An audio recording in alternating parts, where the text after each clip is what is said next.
This was one of the wildest days of racing I ever covered. The 2025 Giro d'Italia, Stage 20, the Colle delle Finestre. I was there on the ground. It felt like deja vu, because years ago on the same mountain, Chris Froome broke Simon Yates. But this time, it was Yates who turned the tables, teaming up with Wout van Aert to destroy Isaac Del Toro's dream of pink. And remember, you can catch all the action of the upcoming 2026 Giro d'Italia, yes, starting in Bulgaria, live and on demand for our viewers in Canada this next May. But for now, let's rewind to that day.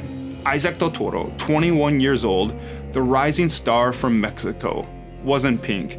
He'd led almost the entire race and looked unshakable. The Finestre is brutal, 18 kilometers long, most of it gravel, the kind of climb that decides who breaks or who becomes legend.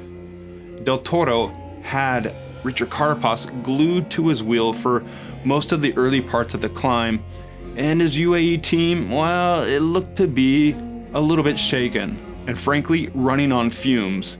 Up the road, Simon Yates had teammate Wout van Aert in the break, a perfect launch pad. And here's where everything started to fall apart. In an article published recently, just a couple of days ago, Del Toro gave us a little bit of insight into what went down that day. He said, because of the pressure, I forgot about Van Aert. He thought only about Carapaz behind him and not Yates ahead. When Yates attacked, Del Toro hesitated. And by that time, the UAE team car told Del Toro that Van Aert was up the road, ready to help his team leader once he crested the Finestre. But by that time, it was too late. Yates was gone. Van Aert was the perfect bridge, and Del Toro stuck chasing shadows. He added, on the day, the problem was that when the radio told me Simon and Wout van Aert were ahead, Simon was already 55 seconds up at that point. You should have told me now. You should have told me when he was 10 seconds behind. That quote says it all. A mix of inexperience, bad communication, and maybe a touch of panic. I was there at Siestre, the finish line, after a descent and a kick up to the finish. And Carapaz, when he arrived, EF Education Easy Post rider, he didn't hold back.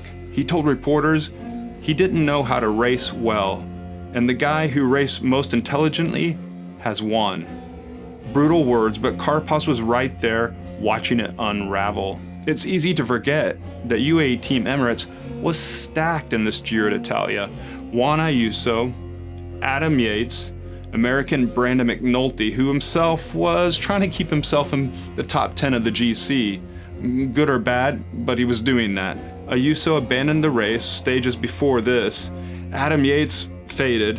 McNulty, who was quietly racing for the top 10, Del Toro ended up carrying the team on his back. And when he cracked, there was no one left to help. It's kind of ironic that cycling's most winningest team on the most important mountain day of the year couldn't organize themselves.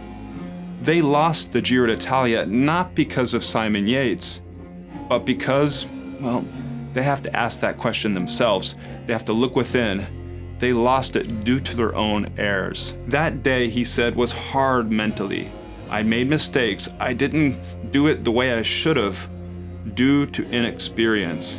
He knows he'll learn from it, and honestly, finishing second at 21 years old with 16 wins in 2025 isn't failure.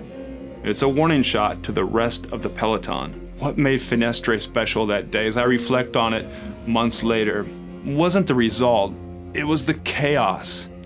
Simon Yates riding ahead to Grand Tour victory, backing up his Vuelta a España win a few years earlier, and making up for that dramatic loss in 2018 at the hands of Chris Froome.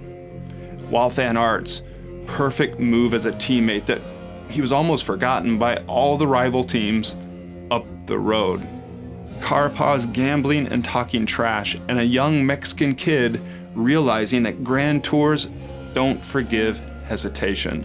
One of the Giro's now iconic climbs, new to cycling, gravel all the way to the top.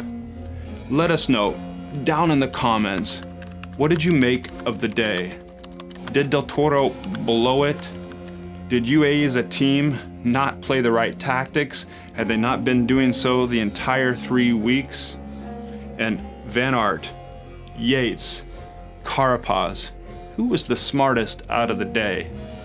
And maybe Del Toro or Carapaz should have started chasing earlier instead of calling each other's bluff with Yates going up the road to seal the overall Giro d'Italia victory. And don't forget, the 2026 season is right around the corner.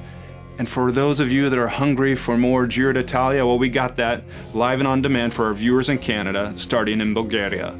Sign up, make sure you don't miss out. Also for all of our races throughout the rest of the season, Tour de France, Vuelta a España. The Finestre once broke Simon Yates. This time, it made him Giro champion. For Del Toro, it was heartbreak, but also the kind of loss that builds legends.